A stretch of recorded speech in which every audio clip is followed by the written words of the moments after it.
আব্দুল একজন খানসামা ছিল যে সুলতান মিয়ার হোটেলে তন্দুরি বানাতো। ভাই, আমাকে একটা তন্দুর পার্সেল করে দাও। আগে এক্ষুনি দিচ্ছি।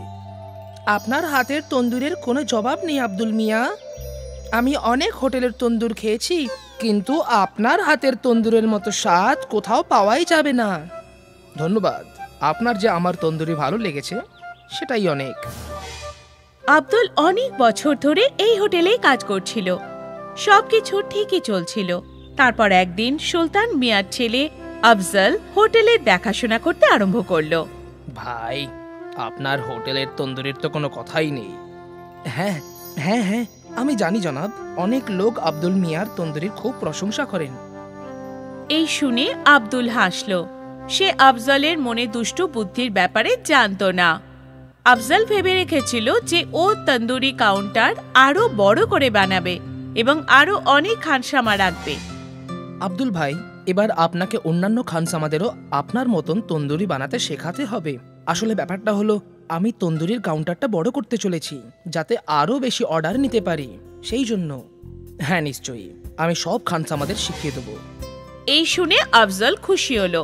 কিছুদিন পর তন্দুরি কাউন্টার বড় হয়ে গেল। আরো দুজন খানসামা কাউন্টারে এলো, আলতাফ আর আরবাজ। এবার আমাকে ভালো করে দেখো আর শেখো। যদি আমার মতন ভালো করে তন্দুরি বানাতে পারো তাহলে গ্রাহক তোমাদেরও তারিফ করবে। আব্দুল দুজনকে ভালো করে তন্দুরি বানাতে শেখাতে লাগলো। কিছুদিনের মধ্যেই ওরাও আব্দুলের মতন তন্দুরি বানাতে শিখে গেল। আশা করি এবার আপনার হোটেল খুব ভালো ব্যবসা করবে এবং ভালো লাভ করবে। আপনার আশীর্বাদ থাকলে সবই হবে আব্দুল মিয়া। আব্দুল ভালো মনে ওই দুজন খানসামাকে তন্দুরি বানাতে শিখিয়েছিল, কিন্তু আফজল খুব চালাক ছিল। ওর মনে শুধু টাকা রোজগার করার জেদ ছিল। তাই জন্য ও একটা নতুন পোল্ট্রিওয়ালার সাথে সওদা করলো। এই পোল্ট্রিওয়ালা আফজলকে সস্তা দামে মরা মুরগি বিক্রি করতে লাগলো, যার জন্য আফজলের লাভ বেড়ে গেল। তন্দুরি কাউন্টার বড় হয়ে যাওয়ার কারণে গ্রাহকও বেড়ে গিয়েছিল। সবকিছু ঠিকঠাক চলছিল, কিন্তু একদিন যখন আব্দুল বেশ রাত পর্যন্ত হোটেলে ছিল, তখন হোটেলের মালিক সুলতান সেখানে এলো। বাবা আফজল, কেমন চলছে হোটেল? খুব ভালো আব্বা। আমি শুনেছি তুই নাকি পোল্ট্রিওয়ালা বদলে দিয়েছিস। হ্যাঁ আব্বা, এই পোল্ট্রিওয়ালা আমাদের কম দামে মুরগি দিচ্ছে। আচ্ছা, কিন্তু কি করে দিচ্ছে? কারণ সেই মুরগিগুলো আগে থেকেই মরা। ইয়া খোদা, এ কি পাপ করছিস বাবা? এটা ভুল, এরকম পাপ করো না। যদি আমাদের তন্দুরি খেয়ে কারোর শরীর খারাপ হয় তাহলে খোদা আমাদের ক্ষমা করবেন না বাবা। এরকম কিছুই হবে না আব্বা, সব হোটেলওয়ালাই এটাই করে। আমার সব বন্ধুদের হোটেলে এটাই হয়। এখনো কারোর শরীর খারাপ হয়নি, আর আগেও হবে না। আমার কাজ ছিল তোমাকে সাবধান করা, বাকি তোমার ইচ্ছা। এখন এই হোটেল তোমার, আর তুমি এটার মালিক। ভালো হোক বা মন্দ হোক সেটা তোমার সিদ্ধান্ত, ঠিক আছে? সুলতান সাহেব ওখান থেকে চলে গেলেন। এই পুরো কথাবার্তা আব্দুল শুনে নিয়েছিল।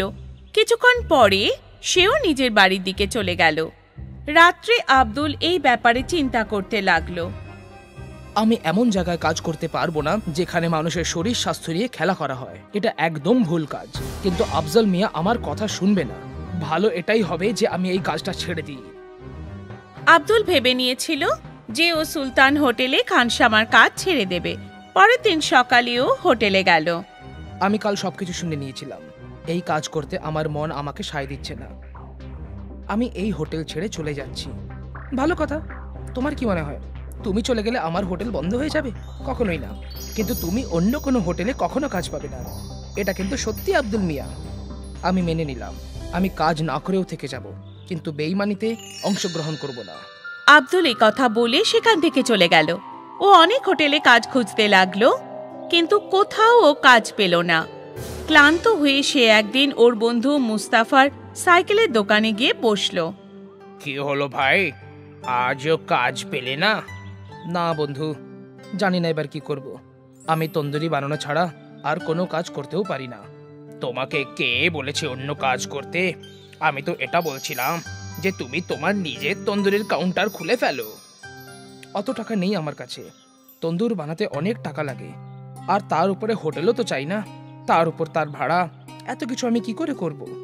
তোমার দুটো সমস্যার একটাই সমাধান আছে আমার কাছে, একটু অপেক্ষা করো। মুস্তাফা দুটো পুরনো সাইকেলের রিম নিয়ে তার মধ্যে দিয়ে একটা শিক ঢুকিয়ে দিল। নে, তৈরি হয়ে গেছে। এটা কি? বোঝাচ্ছি তোকে। মুস্তাফার কাছে একটা হাতগাড়ি ছিল। মুস্তাফা হাতগাড়ির ওপর একটা লোহার পাট ঠুকে আটকে দিল, আর তারপর সেই তন্দুর ওই হাতগাড়ির ওপর রেখে দিল। এবার এটার নিচে তুই জ্বলন্ত কয়লা রাখ, আর এটা ঘুরিয়ে ঘুরিয়ে তন্দুরি বানা। আরে বাহ, এটা তো খুব ভালো। তুই এটা ভাবলি কি করে? আমি তোর সাহায্য করতেই চাইছিলাম, তাই এটা আমার মাথায় এলো। ধন্যবাদ ধন্যবাদ আমার বন্ধু। পরের দিন আব্দুল তার হাতগাড়িতে তন্দুরি বিক্রি করতে লাগলো। আব্দুল তন্দুরি বানাতে পারদর্শী ছিল। ওর হোটেল ছিল না, তাই সে তন্দুরির দামও কম রেখেছিল। আব্দুলের তন্দুরির ঠেলাতে গ্রাহকদের ভিড় লেগেই থাকতো। ওদিকে সুলতান হোটেলে ফুড অফিসারদের রেড হলো, আর মরা মুরগি বিক্রি করার অপরাধে হোটেল সিল করে দেওয়া হলো, আর আফজালকে জেলে বন্দি করে দেওয়া হলো। হয়তো এটাই প্রকৃতির নিয়ম, ভালোর সাথে ভালো হয় আর খারাপের সাথে খারাপ। তাই জন্য কথায় আছে, যার শেষ ভালো তার সব ভালো। আব্দুল একজন খানসামা ছিল, যে সুলতান মিয়ার হোটেলে তন্দুরি বানাতো। ভাই, আমাকে একটা তন্দুর পার্সেল করে দাও। আগে এক্ষুনি দিচ্ছি। আপনার হাতের তন্দুরের কোনো জবাব নেই আব্দুল মিয়া। আমি অনেক হোটেলের তন্দুর খেয়েছি, কিন্তু আপনার হাতের তন্দুরের মতো স্বাদ কোথাও পাওয়াই যাবে না। ধন্যবাদ, আপনার যে আমার তন্দুরি ভালো লেগেছে সেটাই অনেক। আব্দুল অনেক বছর ধরে এই হোটেলেই কাজ করছিল। সবকিছু ঠিকই চলছিল। তারপর একদিন সুলতান মিয়ার ছেলে আফজল হোটেলের দেখাশোনা করতে আরম্ভ করলো। ভাই, আপনার হোটেলের তন্দুরির তো কোনো কথাই নেই। হ্যাঁ হ্যাঁ হ্যাঁ, আমি জানি জনাব, অনেক লোক আব্দুল মিয়ার তন্দুরির খুব প্রশংসা করেন। এই শুনে আব্দুল হাসল। সে আফজলের মনে দুষ্টু বুদ্ধির ব্যাপারে জানত না। আফজল ভেবে রেখেছিল যে ও তন্দুরি কাউন্টার আরো বড় করে বানাবে এবং আরো অনেক খানসামা রাখবে। আব্দুল ভাই, এবার আপনাকে অন্যান্য খানসামাদেরও আপনার মতন তন্দুরি বানাতে শেখাতে হবে। আসলে ব্যাপারটা হলো, আমি তন্দুরির কাউন্টারটা বড় করতে চলেছি, যাতে আরো বেশি অর্ডার নিতে পারি, সেই জন্য। হ্যাঁ নিশ্চয়ই, আমি সব খানসামাদের শিখিয়ে দেবো। এই শুনে আফজল খুশি হলো। কিছুদিন পর তন্দুরি কাউন্টার বড় হয়ে গেল। আরো দুজন খানসামা কাউন্টারে এলো, আলতাফ আর আরবাজ। এবার আমাকে ভালো করে দেখো আর শেখো। যদি আমার মতন ভালো করে তন্দুরি বানাতে পারো, তাহলে গ্রাহক তোমাদেরও তারিফ করবে। আব্দুল দুজনকে ভালো করে তন্দুরি বানাতে শেখাতে লাগলো। কিছুদিনের মধ্যেই ওরাও আব্দুলের মতন তন্দুরি বানাতে শিখে গেল। আশা করি এবার আপনার হোটেল খুব ভালো ব্যবসা করবে এবং ভালো লাভ করবে। আপনার আশীর্বাদ থাকলে সবই হবে আব্দুল মিয়া। আব্দুল ভালো মনে ওই দুজন খানসামাকে তন্দুরি বানাতে শিখিয়েছিল, কিন্তু আফজল খুব চালাক ছিল। ওর মনে শুধু টাকা রোজগার করার জেদ ছিল। তাই জন্য ও একটা নতুন পোল্ট্রিওয়ালার সাথে সওদা করলো। এই পোল্ট্রিওয়ালা আফজলকে সস্তা দামে মরা মুরগি বিক্রি করতে লাগলো, যার জন্য আফজলের লাভ বেড়ে গেল। তন্দুরি কাউন্টার বড় হয়ে যাওয়ার কারণে গ্রাহকও বেড়ে গিয়েছিল। সবকিছু ঠিকঠাক চলছিল, কিন্তু একদিন যখন আব্দুল বেশ রাত পর্যন্ত হোটেলে ছিল, তখন হোটেলের মালিক সুলতান সেখানে এলো। বাবা আফজল, কেমন চলছে হোটেল? খুব ভালো আব্বা। আমি শুনেছি তুই নাকি পোল্ট্রিওয়ালা বদলে দিয়েছিস। হ্যাঁ আব্বা, এই পোল্ট্রিওয়ালা আমাদের কম দামে মুরগি দিচ্ছে। আচ্ছা, কিন্তু কি করে দিচ্ছে? কারণ সেই মুরগিগুলো আগে থেকেই মরা। ইয়া খোদা, এ কি পাপ করছিস বাবা? এটা ভুল, এরকম পাপ করো না। যদি আমাদের তন্দুরি খেয়ে কারোর শরীর খারাপ হয়, তাহলে খোদা আমাদের ক্ষমা করবেন না বাবা। এরকম কিছুই হবে না আব্বা, সব হোটেলওয়ালাই এটাই করে। আমার সব বন্ধুদের হোটেলে এটাই হয়। এখনো কারোর শরীর খারাপ হয়নি, আর আগেও হবে না। আমার কাজ ছিল তোমাকে সাবধান করা, বাকি তোমার ইচ্ছা। এখন এই হোটেল তোমার, আর তুমি এটার মালিক। ভালো হোক বা মন্দ হোক, সেটা তোমার সিদ্ধান্ত, ঠিক আছে? সুলতান সাহেব ওখান থেকে চলে গেলেন। এই পুরো কথাবার্তা আব্দুল শুনে নিয়েছিল। কিছুক্ষণ পরে সেও নিজের বাড়ির দিকে চলে গেল। রাত্রে আব্দুল এই ব্যাপারে চিন্তা করতে লাগলো। আমি এমন জায়গায় কাজ করতে পারবো না যেখানে মানুষের শরীর স্বাস্থ্য নিয়ে খেলা করা হয়। এটা একদম ভুল কাজ। কিন্তু আফজল মিয়া আমার কথা শুনবে না। ভালো এটাই হবে যে আমি এই কাজটা ছেড়ে দিই। আব্দুল ভেবে নিয়েছিল যে ও সুলতান হোটেলে খানসামার কাজ ছেড়ে দেবে। পরের দিন সকালেও হোটেলে গেল। আমি কাল সবকিছু শুনে নিয়েছিলাম। এই কাজ করতে আমার মন আমাকে সায় দিচ্ছে না। আমি এই হোটেল ছেড়ে চলে যাচ্ছি। ভালো কথা। তোমার কি মনে হয় তুমি চলে গেলে আমার হোটেল বন্ধ হয়ে যাবে? কখনোই না। কিন্তু তুমি অন্য কোনো হোটেলে কখনো কাজ পাবে না। এটা কিন্তু সত্যি আব্দুল মিয়া। আমি মেনে নিলাম। আমি কাজ না করেও থেকে যাব, কিন্তু বেঈমানিতে অংশগ্রহণ করব না। আব্দুল এই কথা বলে সেখান থেকে চলে গেল। ও অনেক হোটেলে কাজ খুঁজতে লাগলো, কিন্তু কোথাও ও কাজ পেল না। ক্লান্ত হয়ে সে একদিন ওর বন্ধু মুস্তাফার সাইকেলের দোকানে গিয়ে বসলো। কি হলো ভাই, আজও কাজ পেলে না? না বন্ধু, জানি না এবার কি করব। আমি তন্দুরি বানানো ছাড়া আর কোনো কাজ করতেও পারি না। তোমাকে কে বলেছে অন্য কাজ করতে? আমি তো এটা বলছিলাম যে তুমি তোমার নিজের তন্দুরির কাউন্টার খুলে ফেলো। অত টাকা নেই আমার কাছে। তন্দুর বানাতে অনেক টাকা লাগে, আর তার উপরে হোটেলও তো চাই না। তার উপর তার ভাড়া, এত কিছু আমি কি করে করব? তোমার দুটো সমস্যার একটাই সমাধান আছে আমার কাছে, একটু অপেক্ষা করো। মুস্তাফা দুটো পুরনো সাইকেলের রিম নিয়ে তার মধ্যে দিয়ে একটা শিক ঢুকিয়ে দিল। নে, তৈরি হয়ে গেছে। এটা কি? বোঝাচ্ছি তোকে। মুস্তাফার কাছে একটা হাতগাড়ি ছিল। মুস্তাফা হাতগাড়ির ওপর একটা লোহার পাট ঠুকে আটকে দিল, আর তারপর সেই তন্দুর ওই হাতগাড়ির ওপর রেখে দিল। এবার এটার নিচে তুই জ্বলন্ত কয়লা রাখ, আর এটা ঘুরিয়ে ঘুরিয়ে তন্দুরি বানা। আরে বাহ, এটা তো খুব ভালো। তুই এটা ভাবলি কি করে? আমি তোর সাহায্য করতেই চাইছিলাম, তাই এটা আমার মাথায় এলো। ধন্যবাদ ধন্যবাদ আমার বন্ধু। পরের দিন আব্দুল তার হাতগাড়িতে তন্দুরি বিক্রি করতে লাগলো। আব্দুল তন্দুরি বানাতে পারদর্শী ছিল। ওর হোটেল ছিল না, তাই সে তন্দুরির দামও কম রেখেছিল। আব্দুলের তন্দুরির ঠেলাতে গ্রাহকদের ভিড় লেগেই থাকতো।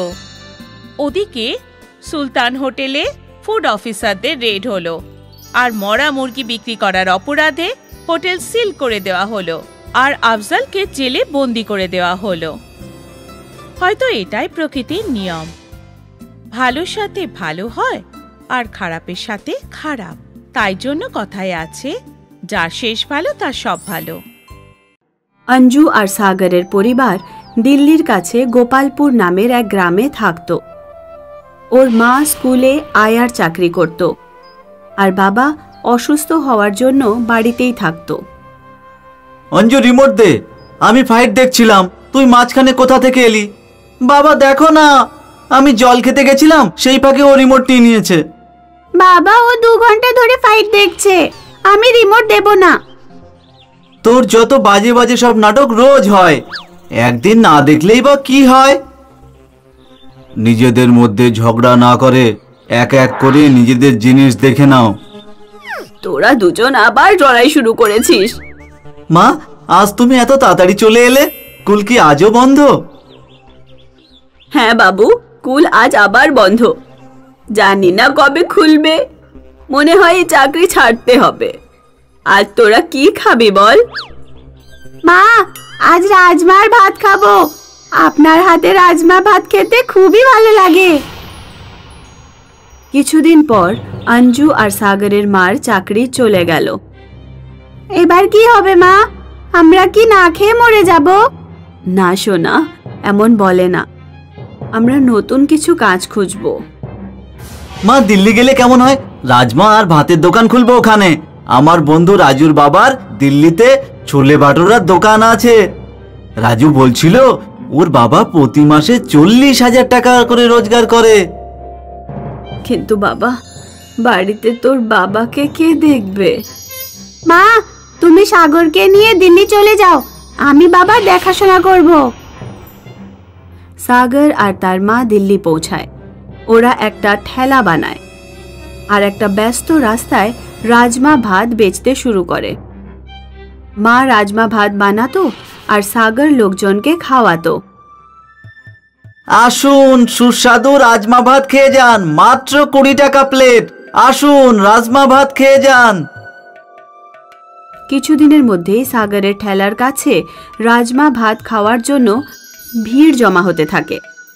সাগর আর ওর মা যেখানে নিজেদের ঠেলা দাঁড় করাতো তার ঠিক পেছনে একটা নিরামিষ হোটেল ছিল। হোটেলের মালিক সুমন রেড্ডি যখন দেখল যে হোটেলের সামনে এক রাজমা ভাত বিক্রি করার ভালো রোজগার করছে, তখন তার ঈর্ষা হতে লাগলো। যদি এই মহিলা আর তার ছেলে রাজমা ভাত বেচে এমন কামাতে পারে, তাহলে ওরা একদিন আমার মতো হোটেলও খুলে ফেলবে। আমার যে করেই হোক এদের ব্যবসা বন্ধ করতেই হবে। একদিন সুমন রেড্ডি সকাল সকাল নিজের এক চেনা পুলিশ নিয়ে সাগরের ঠেলার কাছে এলো। নিজেদের ঠেলা এখান থেকে সরাও। তোমার আমার হোটেলের সামনে ঠেলা লাগিয়েছো আর তোমরা রাস্তাও জ্যাম করছো। সাগর আর তার মা ঠেলা সরানোর আগেই সুমন ওদের ঠেলায় লাথ মারে আর ঠেলা কিছুটা এগিয়ে উল্টে যায়। সুমনের সাথে একটা পুলিশও ছিল, সেই জন্য সাগর আর তার মা সুমনকে কিছুই বলতে পারে না। ওরা চোখে জল নিয়ে থমকেই থাকে। মা, আমি এক্ষুনি গিয়ে সুমনের দাঁত ভেঙে দেবো। না বাবু, এটা শহর, আমাদের গ্রাম নয়। পুলিশ তোকে ধরে ফেলবে। আইন সব সময় বড় লোকেদের থেকেই থাকে। আমরা অন্য কোথাও না হয় ঠেলা লাগাবো। ঠেলা পড়ে যাওয়ার দরুন সব রাজমা ভাত মাটির সাথে মিশে নষ্ট হয়ে গেছিল। মা, আমাদের নতুন রাজমা আর চাল কিনতে হবে। রাস্তায় একজন রাজমা আর চাল বেচতে আসে। দাদা, রাজমা আর চালের দাম কত?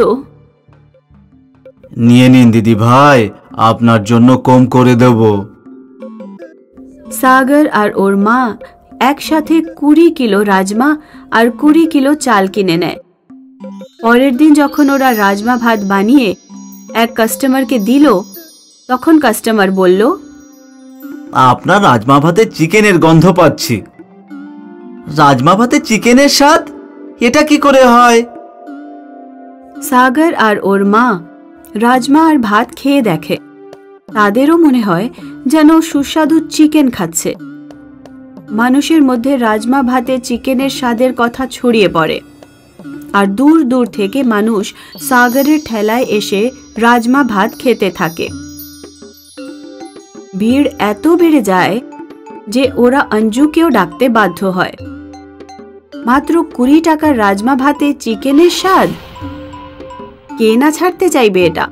রাজমা ভাতে চিকেনের স্বাদের কথা সুমনের কানেও পৌঁছয়। এরা নিশ্চয়ই চালাকি করে রাজমা ভাতে চিকেন মেশাচ্ছে হয়তো। আমিও আমার খাবারে লুকিয়ে চিকেন মেশাবো, আর তাহলে আমার বিক্রিও অনেক বেড়ে যাবে। সুমনও নিজের শুদ্ধ নিরামিষ খাবারে চিকেন মেশাতে থাকে। একদিন এক বড় রাজনৈতিক দলের নেতা সুমনের হোটেলে খাবার খেতে আসে। সে খাবারে চিকেন পায়। এই হোটেলের মালিক, এটা কি? তুমি আমার খাবারে চিকেন মিশিয়ে আমার ধর্ম ভ্রষ্ট করছো। নেতা সুমনকে ধরে খুব পেটায় আর সুমনের হোটেল বন্ধ করিয়ে দেয়।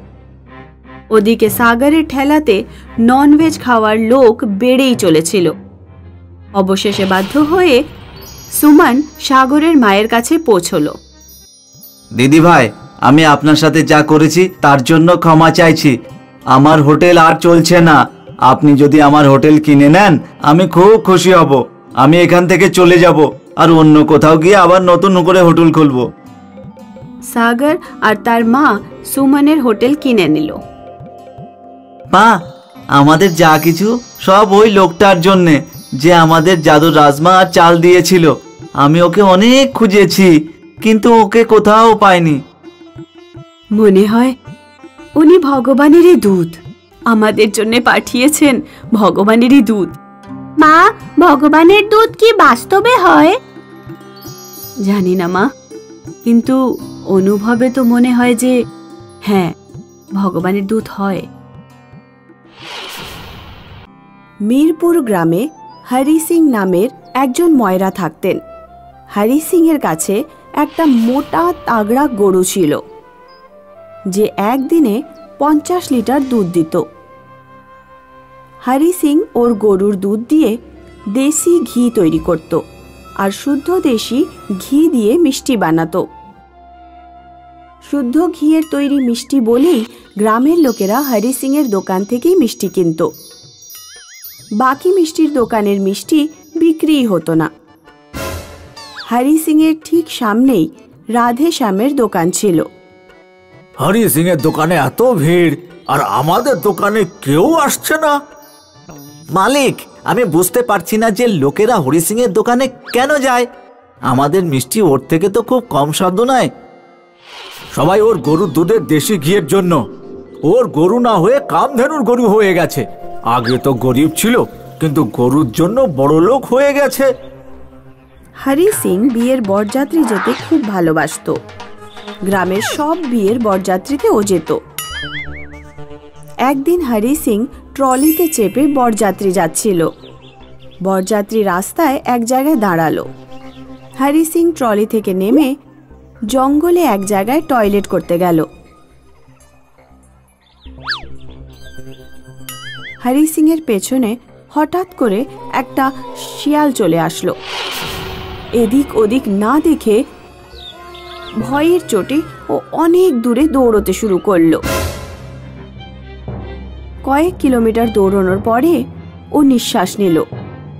শেয়ালের হাত থেকে বেঁচে গেল, কিন্তু ও রাস্তা হারিয়ে ফেলল। কিছুই বুঝতে পারছি না যে কোথায় যাব। হরি সিং জঙ্গলে একটাই রাস্তায় ঘুরতে লাগলো, আর রাত হয়ে গেল। মনে হচ্ছে না আমি জঙ্গল থেকে বের হতে পারবো। হরি সিং নিরাশ হয়ে বসে পড়ল। তখনই ওর কানে একটা ঘন্টার আওয়াজ এলো। হরি সিং ওই আওয়াজের পিছু নিল। ও দেখল একটা চকচকে সাদা গরুর গলায় ঘন্টা বাঁধা আছে। এই গরুটা তো দারুণ দেখতে। হরি সিং গরুটাকে নিজের কাছে বেঁধে রাখল, আর ও নিজের পরিবারের কথা ভাবতে শুরু করে দিল। এই সময় আমি যদি আমার বাড়িতে থাকতাম। গরুটা ঘন্টি বাজালো, আর হরি সিং হঠাৎ করে নিজের বাড়ি পৌঁছে গেল। আরে, এটা কিভাবে হলো? অনেকদিন ধরে তুমি কোথায় গেছিলে? নিশ্চয়ই তুমি প্রতিবেশী বিমলার সাথে পালিয়ে গেছিলে। ও তো অনেকদিন ধরে গ্রামে নেই। না, আমি লালা চৌধুরীর বরযাত্রীতে গিয়েছিলাম। জঙ্গলে হারিয়ে গিয়েছিলাম। এই দেখো, জঙ্গল থেকে আমি কি পেয়েছি। তুমি কি কখনো এত সুন্দর চকচকে গরু দেখেছো কখনো? এ তো সাক্ষাৎ কামধেনু মনে হচ্ছে। কামধেনু? হ্যাঁ, কামধেনু হলো এমন গরু, ওর কাছে যা চাইবে সেটাই পেয়ে যাবে। বেদ আর পুরাণে এর কথা লেখা আছে। আমি হয়তো এই গরুটার জন্যই জঙ্গল থেকে সোজা বাড়ি ফিরতে পেরেছি। তো যদি এই কামধেনু হয়, তাহলে এখনই বোঝা যাবে। হে গায় মাতা, আমার গরম গরম রাবড়ি খেতে ইচ্ছে করছে। গরুটা ঘন্টা নাড়ালো, আর এক পলকে হরি সিং এর হাতে একটা রাবড়ির মটকা চলে এলো। তোমার কথা সত্যি হলো, বাস্তবে এটা কামধেনু গরু। কামধেনু গরু পেয়ে হরি সিং এর খুশির অন্ত ছিল না। এখন আর ওকে মিষ্টি বানাতে হয় না। ও সোজা গরুর কাছে চেয়ে নিত আর দোকানে রেখে দিত। হরি সিং গরুর কাছে বড় বাড়ি আর জমিও চেয়ে নিল। ও ধীরে ধীরে পরিশ্রম করা বন্ধ করে দিল। দোকানের লোক দিয়ে কাজ করাতো, আর যা যা জিনিসের দরকার পড়তো কামধেনু গরুর কাছে চেয়ে নিত। একদিন হরি সিং এর বউ ওকে বলল, এইভাবে বিনা পরিশ্রম করে সব পাওয়া কিন্তু একদমই ঠিক না। ঈশ্বর আমাদের এই জন্য কামধেনু গরু দেয়নি যে আমরা একদম অলস আর অকেজো হয়ে যাই। তুমি পরিশ্রম করতে চাইলে করো। কামধেনু গরু থাকতে আমি কোনো পরিশ্রম কেন করব বলো তো? হরি সিং নিজের পুরনো গরুর খেয়াল রাখা বন্ধ করে দিয়েছিল। ওর খেয়াল না রাখার জন্য ওই গরুটা একদম দুর্বল হয়ে পড়েছিল। একদিন রাধে শ্যাম হরি সিং এর বাড়িতে এলো আর ও পুরনো গরুটা কিনতে চাইলো। তুমি যা দিতে চাও দিতে পারো, এমনিতেও পুরনো গরুটার কোনো প্রয়োজন নেই। রাধে শ্যাম পুরনো গরুটার খুব ভালোভাবে দেখাশোনা করলো আর ওর ঘি দিয়ে মিষ্টি বানিয়ে বিক্রি করতে শুরু করলো। রাধে শ্যামের ভালো বিক্রি শুরু হয়ে গেল। ওইদিকে হরি সিং বিনা পরিশ্রম করে সব রকম সুখ সুবিধা ভোগ করছিল। একদিন হঠাৎ করে হরি সিং যখন ঘুম থেকে উঠল তখন ও দেখল যে ও পুরনো বাড়িতেই আছে। ও বাইরে গেল। কামধেনু গরুটা ওর উঠোনে ছিলই না। রুকমণি, আমাদের গরুটা কোথায় চলে গেল? আর আমাদের বাড়িটা আগের মতো কেন হয়ে গেল? আমিও সকাল থেকে গরুটাকেই খুঁজছি। দোকানের সব মিষ্টিও উধাও হয়ে গেছে। আমি যে ভয়টা পেয়েছিলাম সেটাই হলো। তুমি পরিশ্রম করা ছেড়ে দিয়েছিলে, সেই জন্য কামধেনু গরুটা আমাদের কাছ থেকে চলে গেছে। হে ভগবান, এটা কি সর্বনাশ হয়ে গেল! হরি সিং জোরে জোরে কাঁদতে লাগলো আর চিৎকার করতে করতে ক্ষমা চাইতে লাগলো। হে ভগবান, কামধেনু গরুটা ফিরিয়ে দাও। এখন থেকে আমি রোজগার পরিশ্রম করব, এইভাবে আর বেকার বসে থাকবো না। ওদিকে যখন রাধে শ্যাম জানতে পারলো যে হরি সিং এর কামধেনু গরু উধাও হয়ে গেছে তখন ও খুব খুশি হলো। রাধে শ্যাম ওর চাকরকে বলল, এখন হরি সিং এর দোকান চালাতে পারবে না, সেই জন্য আমায় মিষ্টিতে খুব ভেজাল মেশাতে পারবো। আজ থেকে শুদ্ধ দেশি ঘিয়ের মিষ্টি বন্ধ, নকল দেশি ঘিয়ের মিষ্টি বানানো শুরু করো। রাধে শ্যাম বেশি করে ভেজাল দিয়ে মিষ্টি বানিয়ে রোজগার করা শুরু করলো। অন্যদিকে হরি সিং নিজের ভুলের শাস্তি পেল আর একটা নতুন গরু কিনে ওর ভালোভাবে দেখাশোনা করলো। তারপর খুব পরিশ্রম করে শুদ্ধ ঘিয়ের মিষ্টি আবার বানানো শুরু করে দিল। এক গ্রামে সুখা আর লম্বু দুই ভাই থাকতো, কিন্তু দুজনের মধ্যে একদম মিলমিশ ছিল না। দুজনেরই মনে হতো যে ওরা কেউ একে অপরের ভালো চায় না। সেই জন্য দুজনের মধ্যে প্রায় দিন ঝগড়াঝাটি হতে থাকতো। ওদের মা ওদের বোঝাতো, কিন্তু ওরা দুজন ওদের মায়ের কথা শুনতো না আর চতুরের সুযোগ নিত। প্রায় দিন দুজনে নিজেদের কাজ বদলাতো। আর একদিন সুখা বিরিয়ানির দোকান দিল, যেখানে লম্বু পেয়ারা বিক্রি করছিল। দেখ লম্বু, তুই পেয়ারা নিয়ে আমার সাথে ঝগড়া করছিলিস তো, সেই জন্য আমি চিকেন বিরিয়ানির দোকান দিয়েছি। তুই এখানে কোনো ঝগড়া করিস না, ভালো হবে না বলছি। দেখ ভাই, যদি তুই ভালোভাবে বলতিস তাহলে আমি এইবার তোর কথা শুনে নিতাম, কিন্তু তুই আমাকে রীতিমতো ধমকালি, তাই আমিও কাল থেকে চিকেন বিরিয়ানি বিক্রি করব। কিন্তু এইবার আমি তোর কাজ বন্ধ করেই ছাড়বো। ঠিক আছে, দেখি তাহলে কে জেতে। দুজনে ঝগড়া করছিল, তখন ওখানে চতুর চলে এলো। আরে কি হলো ভাই, সকাল সকাল কেন ঝগড়া করছো? আর সুখা, তুই আজ বিরিয়ানি নিয়ে এসেছিস, তাও আবার চিকেন। আরে বাহ, এক প্লেট দিয়ে দেখি, খেয়ে দেখি কেমন হয়েছে। তো আরে চতুর দাদা, এই দোকানে আপনারা যত খাবে খাও। চতুর বিনা পয়সায় অনেক বিরিয়ানি খেলো আর সুখার বিরিয়ানির প্রশংসা করতে থাকলো। সেটা লম্বুর পছন্দ হলো না।